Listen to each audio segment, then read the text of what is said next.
Olá, espectadores!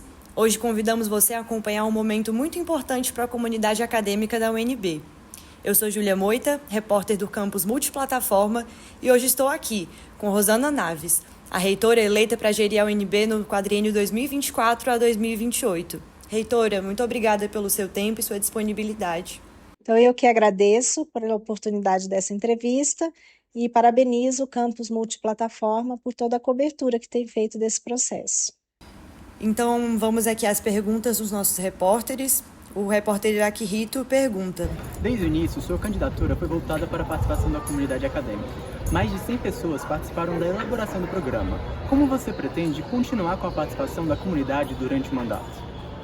Nós vamos constituir, agora no início da gestão, um grupo de trabalho para trabalhar sobre mecanismos de gestão participativa. Mas já orientei aos decanos que constituam núcleos de escuta para cada decanato, abertos à comunidade, e com isso a gente vai poder ter feedbacks imediatos, né, sobre as primeiras ações da gestão, até que a gente consiga implementar mecanismos virtuais de participação ativa da comunidade. A nossa repórter Júlia Lopes perguntou: a Universidade de Brasília caiu significativamente no ranking QS nos últimos anos, passando do top 500 em 2016 para a faixa 751 e 760 atualmente. Quais são suas estratégias e prioridades para melhorar essa posição e assegurar um desempenho mais destacado nas avaliações acadêmicas internacionais? Cada ranking é constituído de diferentes parâmetros, né? Então, o que a gente tem visto nos últimos anos é que, em alguns rankings, a gente tem melhorado, alguns direcionados à pesquisa, à visibilidade da produção científica. Ontem foi citado da sustentabilidade também, que a gente tem avançado bastante, e em outras áreas a gente precisa melhorar. Então, o que a gente vai fazer agora é nos apropriarmos dos dados discriminados por área de atuação de cada um desses rankings e aí elaborar políticas específicas para as áreas que são mais estratégicas e para as quais a gente ainda não tem bons resultados, né? Então, o que é especificamente, a gente vai ver qual é o indicador que a gente ainda precisa robustecer e direcionar políticas específicas para esses indicadores. A nossa repórter Eliane pergunta: as ações de boas-vindas, extensão e iniciação científica específica para os grupos vulneráveis incluem as pessoas trans e os 60+. Quais ações concretas serão priorizadas para promover um ambiente acolhedor e interativo para esses grupos? Bom, para além das ações de boas-vindas específicas, que inclusive a gente quer retomar a organização desses encontros também pela Diretoria de Esporte e Atividades Comunitárias, né? Hoje está muito centrada no Decanato de Ensino de Graduação. O importante, né, eu tenho trabalhado com inclusão há bastante tempo, o importante é que a integração seja feita no conjunto geral da universidade, né? Ainda que as ações específicas aconteçam. Então, a gente pretende desenvolver algumas estratégias também relacionadas às questões específicas de cada grupo, por exemplo, questões de letramento digital, né, no caso do 60+, acessibilidade também, né, uma pauta específica, e outros temas que a gente tratou durante a campanha relacionados ao grupo LGBTQIA+, como as cotas trans, né, e outros temas bem específicos, banheiros neutros, né.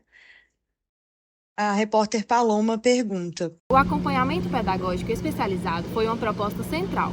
Como ele será estruturado para atender às necessidades específicas dos estudantes 60+? Bom, a gente tem alguns núcleos de pesquisa e de extensão na Universidade de Brasília, que já tem historicamente trabalhado com a população, a comunidade 60+, né? Uma vez que eles ingressam na universidade, é preciso que esses núcleos também se organizem e que possam colaborar com a gestão por meio de projetos específicos em que as capacitações sejam feitas de acordo com o perfil, né, dos ingressantes nesse grupo. Agora, o atendimento especializado, acadêmico, ele passa também por questões de acessibilidade para atender outros grupos.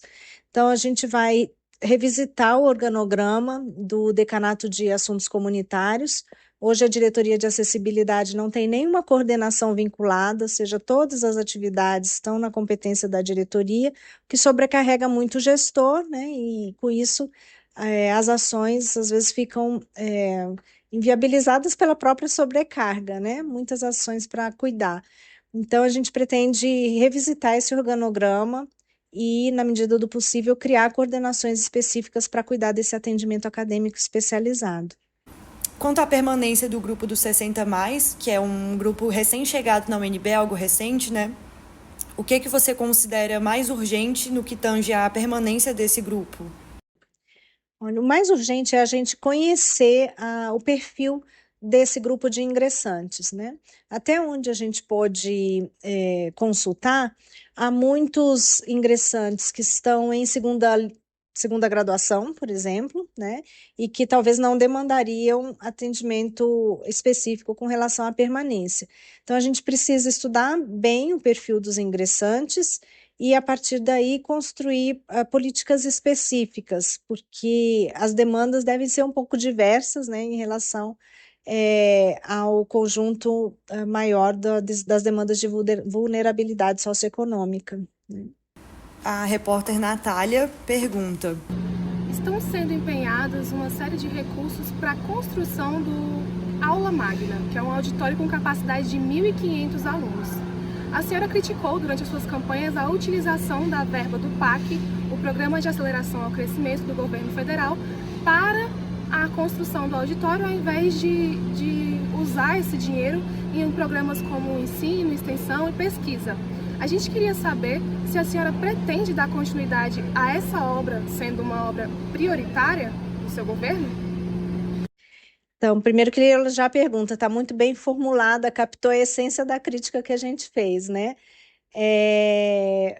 A gente não é contrário, evidentemente, à construção de um auditório que atenda às demandas de grandes eventos da universidade e que sirva como um equipamento cultural também, né, para as nossas atividades e para as atividades do Distrito Federal.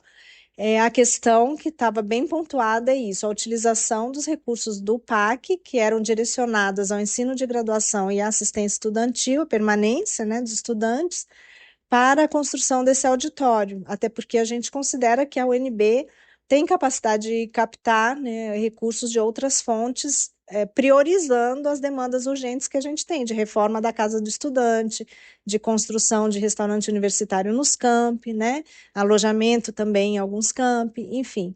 Então, o que a gente pretende fazer, claro que o auditório está aprovado no plano de obras do CAD, pelo CAD, e o que a gente pretende fazer agora é estudar profundamente o processo. A licitação está em fase final.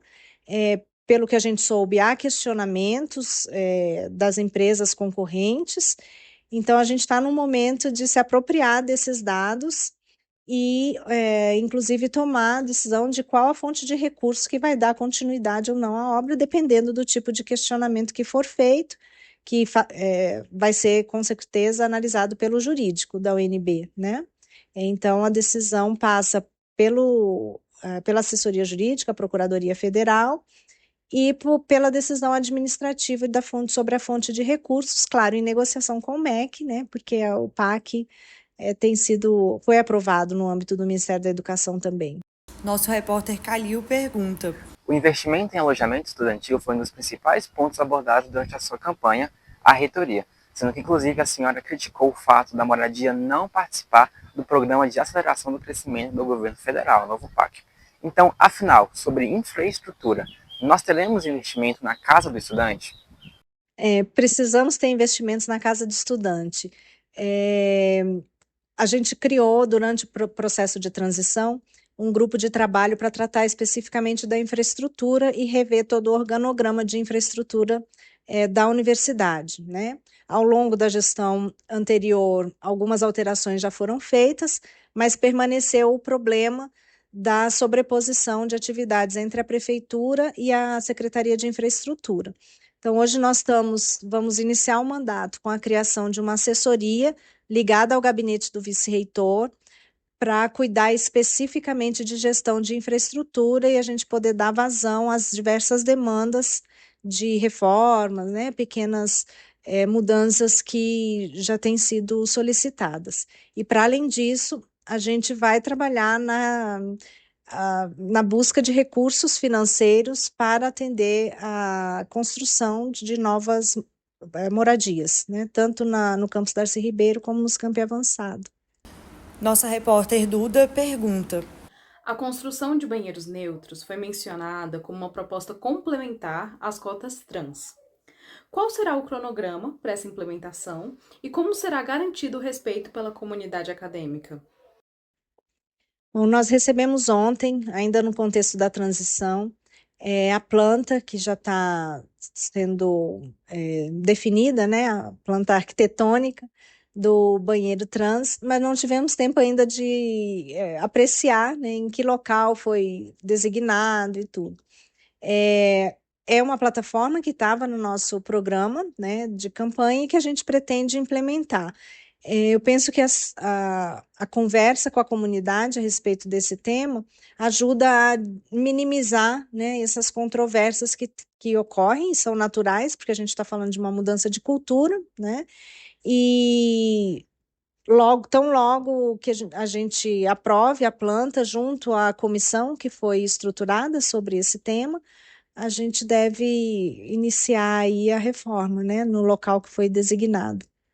quais os próximos passos assim que você pretende dar em relação à garantia de que essas cotas existirão e, de fato, irão garantir não somente a entrada, mas a permanência desses grupos na Universidade de Brasília?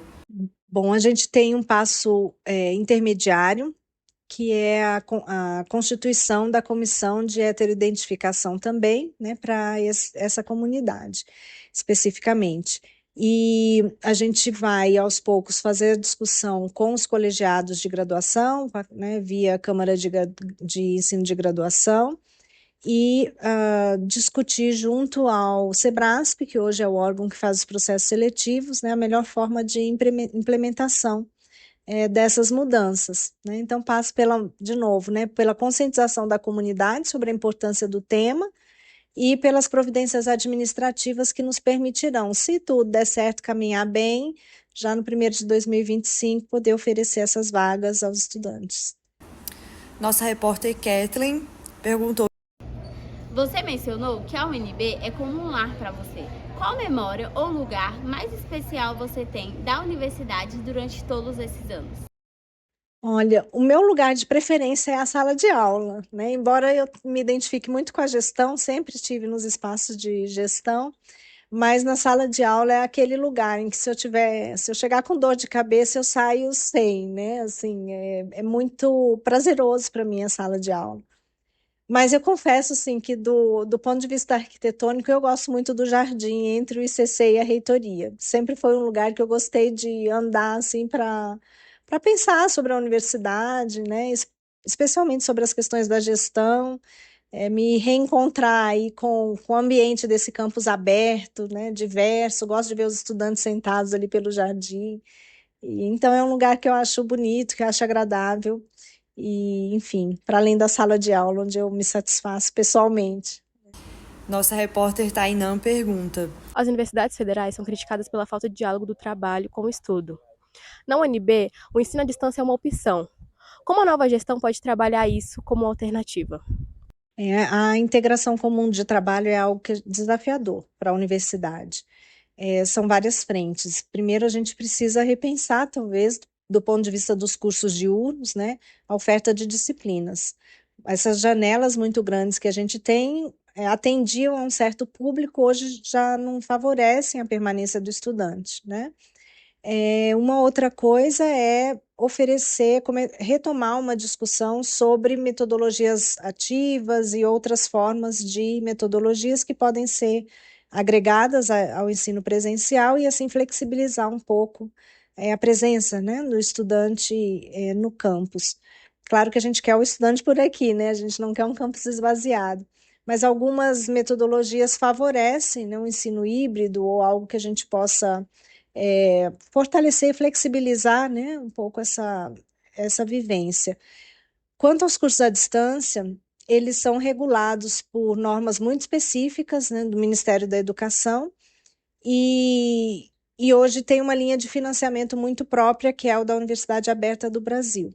A gente já teve em diálogo com o MEC, a gente tem informação de que o sistema UAB deve ser remodelado, e aí, quem sabe, a gente consegue fazer uma aproximação maior, né, entre o que a gente oferta à distância e o presencial, que é uma demanda antiga, né? Há mais de 10, 12 anos que eu tenho trabalhado com gestão de graduação e a gente sempre demandou essa integração entre a modalidade à distância e a modalidade presencial.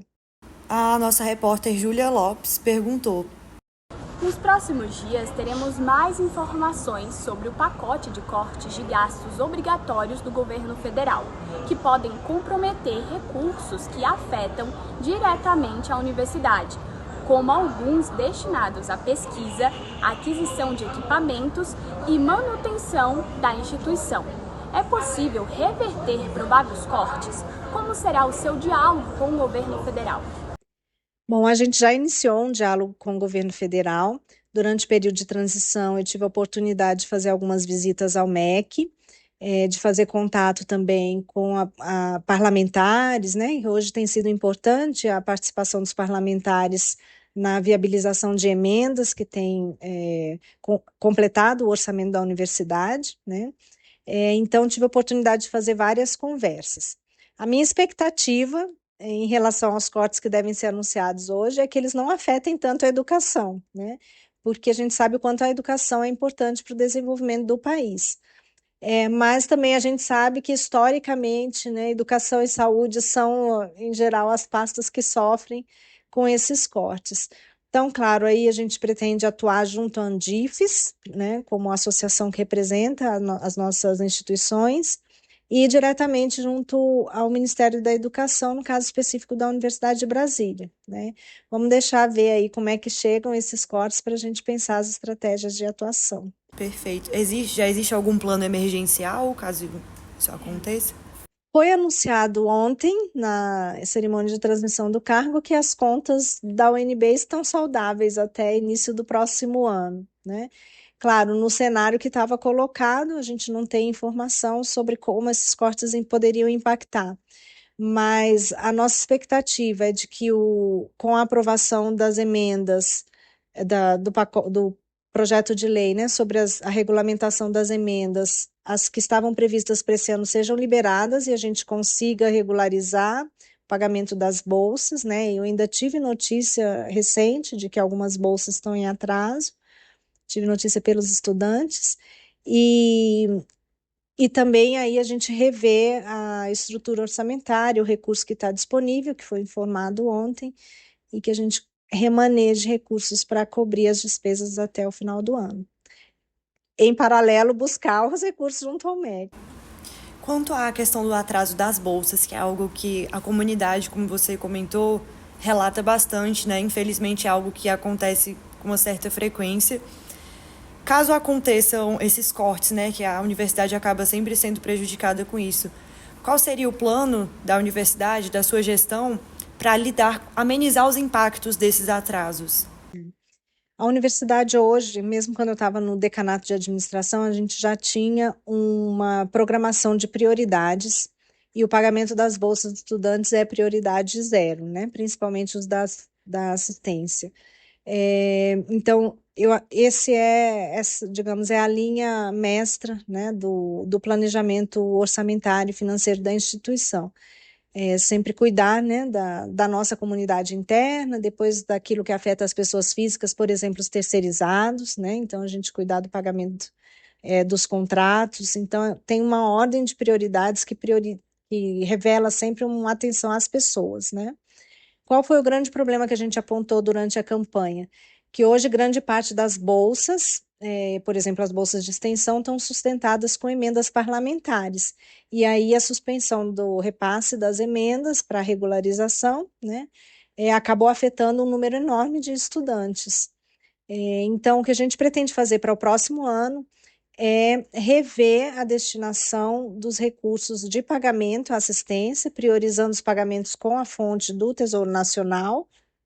Inclusive, eu fiquei sabendo, né, na minha época ela era encaminhada até o dia 10 de cada mês, mas já fiquei sabendo que agora ela é encaminhada semanalmente. Então, assim, a chance de atraso, se for se a fonte de pagamento for esse recurso, é muito pequena, né? Então é isso, é criar maior estabilidade em relação à fonte de recursos utilizados para o pagamento das bolsas estudantis. E aí eu tenho uma última pergunta, que ainda é sobre a implementação das cotas trans. A UNB, se eu não me engano, ela é a 9ª ou a 10ª universidade federal a aprovar essas cotas. E eu queria saber como você avalia a importância de abrir as portas da universidade dessa forma, né? O tema é polêmico, né? Mas a cotas sempre foi um tema polêmico, né? A gente vai lembrar lá atrás, quando a Universidade de Brasília, de forma pioneira, aprovou cotas raciais, né? O quanto isso foi questionado, inclusive em nível de judicial, né? Do Supremo Tribunal Federal, pelo próprio parlamento, enfim.